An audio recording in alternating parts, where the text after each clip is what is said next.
Hey guys, welcome back for another episode. Today I'm gonna continue the SIPs projects I have going and kind of start a new one actually. And the reason I want to do that is, as you guys have probably seen, I have this microSIP, which is just a 1 gallon pot sealed up with a check valve and an air stone.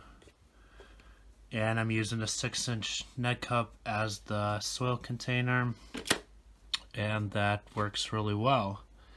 But it has some limitations. Obviously, this is about a half gallon of soil that you can fit into one of these. So eventually it'll run out of space, nutrients. Because it's being watered from underneath, it can go for much longer if it had been in a regular plastic pot. And you can, root trim and do all sorts of things to keep it going. But the size is quite a limiting factor. And because I have tents that are only 3 foot high, I'm kind of thinking about, if I can get something a little bit larger to increase the soil volume and the reservoir volume without it going too crazy in height. So what I wanted to try for the reservoir, and obviously you can use the same design for whatever size, doesn't really matter. The microSIP, the way it's set up now, is indirect wicking, so there's nothing in contact with the water reservoir and the soil, and the way it gets the moisture is through the bubbling action. And I think eventually as you get larger and larger, that probably becomes a limiting factor as well. And you have to get to, more of a direct wicking situation where you have something dropping into the reservoir and pulling up the moisture. So I was thinking of getting one of these 3-gallon buckets as my reservoirs, and I couldn't find one locally, and the problem getting them online is that, even if the price is fairly good, the shipping is what really kills you. And I was able to find a 3.5 gallon at my local grow store. So one of these. And I guess that's fine. The lid is all the same for all of them. The 5 gallon, 3.5, and the 3. So that should be okay as the reservoir for this bigger SIPs that I want to make. And for the soil containing part, I got one of these 10-inch baskets. They're quite rigid plastic, so it should support it quite well. And they snap on actually to these buckets. Like they don't, stick permanently, but they got a nice friction fit there. You can see this one has been not only sitting in the back of this grow store for a long time, but it looks like it's been used. I got 2 of them, and they have both of the same hole punched out. And I bet they used it for DWC or something like that and ran their water line just down through there. And you can do that with the SIPs. You can put a fill tube through something like that, or you can have the fill tube coming up the side and going up, which I kind of like the design of that, because then you can make this part here of the fill tube clear, and that way you can see the level of water through that clear tube and use it to fill it up as well. I'm not really exactly sure how I'm gonna wind up doing this design in the end. I think I'm gonna start exactly the same way as the microSIP by putting in one of these check valves with a rubber grommet. So if I decide to put in something larger to put in the fill tube or do whatever, I can still, keep going with that. It won't be a dead-end design feature.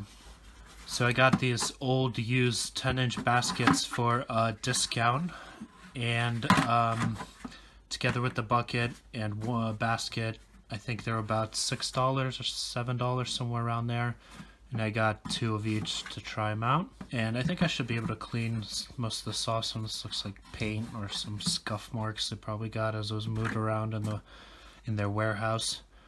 But I really don't have any issue with that. A lot of the 1-gallon pots that I've used to make microSIPs with, I got at a Restore, which is like a secondhand store, and they have tons of them there, so that's kind of a good thing to recycle it anyway. Alright, so there it is, all cleaned up. All of that stuff came off no problem. So I really don't have any issue of using used pots. I went ahead and fixed the hole in here with a plastic weld. And if I press on it quite hard, you can see it's not breaking or moving, and so it's pretty structurally sound at this point. And again, I'm not exactly sure how the final design of this is going to work out, but I don't think I'm going to have anything running through the soil like they did here. And I'm guessing they had like some hydroponic medium or whatever. So I went ahead and added the airlock. And it's the same exact ones I've used for the microSIP. I like these ones. You can get them on Amazon. And the gasket I used here is 3/8 inch on the inside, and the hole you need to drill is 1/2 inch. So the gasket's kind of tough to put it in there, but it's doable. The really tough part is getting this thing in. So usually what I do is I'll put a little bit of vegetable oil on this part here, and then go from the inside and just kind of slowly work it in, and then push it a little bit too far out, and then push it back in to get it to seat. And it has to be that really snug fit for it to be watertight. So I went ahead and replaced the handle, kind of some homemade handles, just with some string that I think I had left over from making crab traps.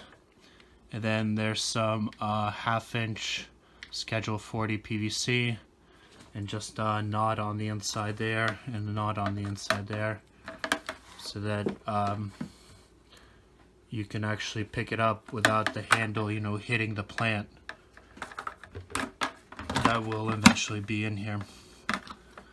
Alright, so the clearance between the bottom of the basket and the bottom of the reservoir in this particular case, and they make different types of 10-inch baskets. Some have solid walls and just openings on the bottom. The clearance in this particular case with the 3.5 gallon bucket is 4 inches. So that gives us quite a large water reservoir, and that's kind of the key parameter, I think, for a SIP, is the ratio of the soil volume to the water reservoir volume.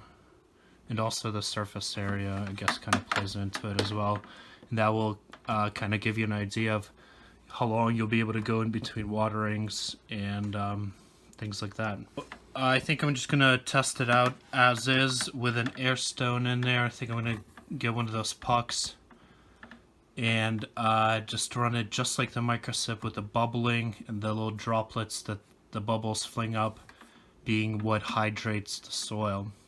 But I have a feeling that's not going to be enough, and I think what I'm going to have to do is sink a net cup down into here. So they have these 2 3/4 inch net cups. I think that would work really well if we cut it right along here.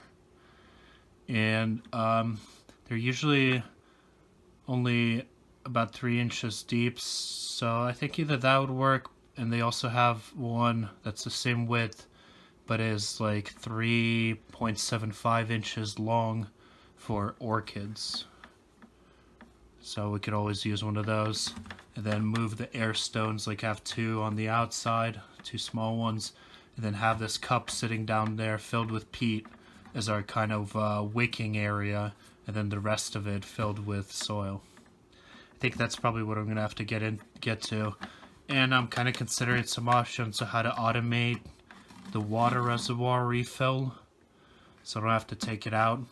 Although, especially if you don't have the wicking cup, if you're doing it kind of indirect like the microSIP, when the water level gets low enough that air stone no longer flings it up, that stuff can get a little bit of stale. It stays fairly aerobic, I think, but you usually want to get rid of it. That's why I think having the cup with the direct wicking is kind of better, because that it can always wick up most of that reservoir that without it wouldn't otherwise be able to do so. I don't know if that makes sense, but if you've worked with SIPs, you probably know what I'm talking about. Alright, so that's going to do it for today. Let me know in the comments what you guys think about this larger design. It's a pretty standard kind of DWC design, just applied to aerated SIPs container. I called this one the microSIP, as you guys know. There's also a nano SIP that's even smaller that I made. So I'm trying to think of a kind of a good name for this one. I guess if we're going with prefixes, you know, nano, micro, this one would be milli-SIP, but I don't know about that name. Maybe Fat Boy SIP, kind of like Fat Boy Slim or something like that. I don't know. Anyway, thanks for watching, and we'll see you guys in the next one. Keep on growing.